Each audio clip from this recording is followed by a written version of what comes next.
بسم اللہ الرحمن الرحیم۔ السلام علیکم میرے محترم ناظرین، کیسے ہیں آپ سب؟ امید ہے کہ آپ سب خیریت سے ہوں گے۔ اللہ تعالی ہم سب کو اپنے حفظ و امان میں رکھے، آمین ثم آمین۔ غزوہ ہند۔ حدیث شریف کے الفاظ ہیں کہ ملک شام میں سے ایک آگ نمودار ہوگی، یقیناً اس آگ کا مطلب شام سے اٹھنے والی جنگ ہوگی۔ جنگ کو آپ آگ سے تشبیہ دے سکتے ہیں، کیوں نہ کہ جنگ میں جو ہتھیار استعمال ہوتے ہیں وہ آتشی ہوتے ہیں، گولہ بارود ہوتا ہے۔ اسی لیے حدیث کے الفاظ کا مطلب یہی ہے کہ آخری جنگ سے پہلے، غزوہ ہند سے پہلے جو جنگ شروع ہوگی وہ شام سے ہوگی۔ ناظرین، اگر حالیہ دنوں کی بات کی جائے تو فلسطین کا اسرائیل کے اوپر حملہ اور اس کے بعد اسرائیل پلٹ کے وار کرے گا، اور خبریں یہی موصول ہو رہی ہیں کہ شام کے اوپر اسرائیل حملہ کر دے گا، کیوں نہ کہ شام، اردن، لبنان اور حماس نے مل کر اسرائیل پر حملہ کیا۔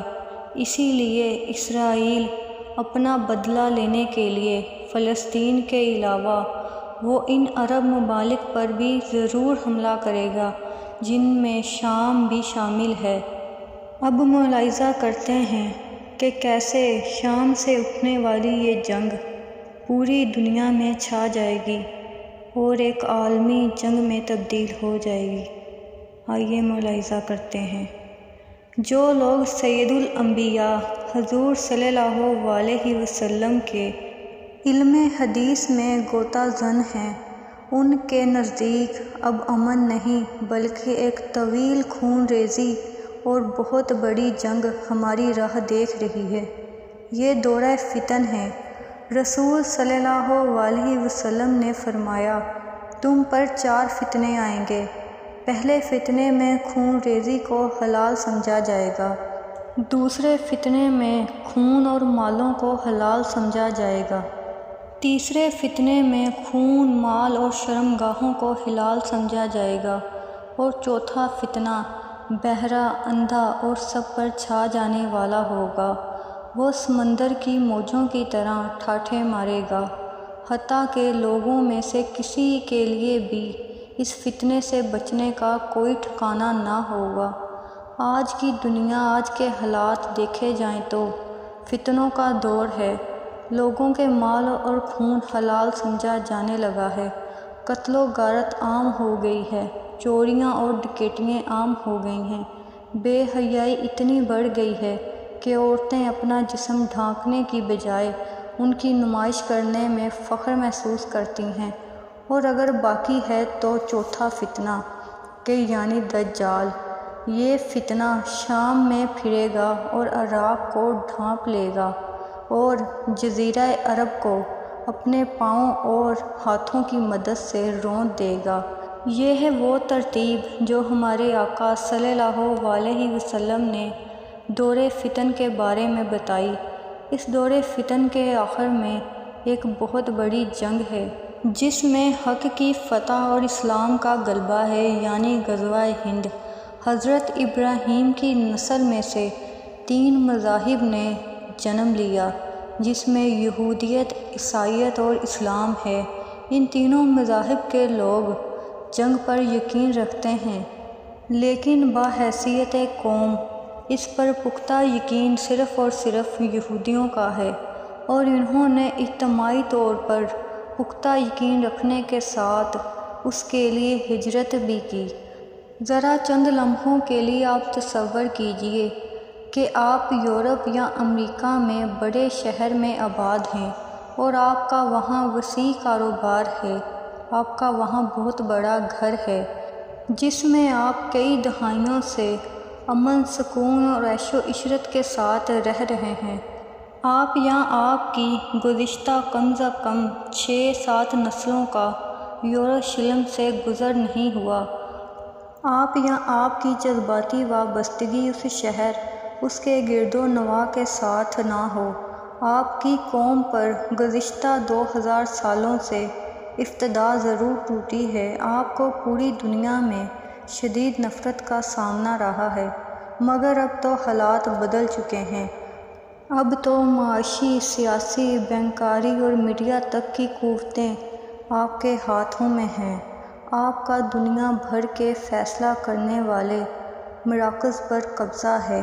ایسے حالات میں آپ سے کہا جائے کہ جزیرہ نما عرب کے کونے اور صحرائے سینا کے دامن میں جا کر آباد ہو جاؤ، ایسا علاقہ جہاں نہ آبادی میسر ہے، نہ بجلی، نہ کوئی شہری آبادی اور نہ ہی شہری سہولیات کا تصور، تو آپ یقیناً اسے پاگل پن کہیں گے۔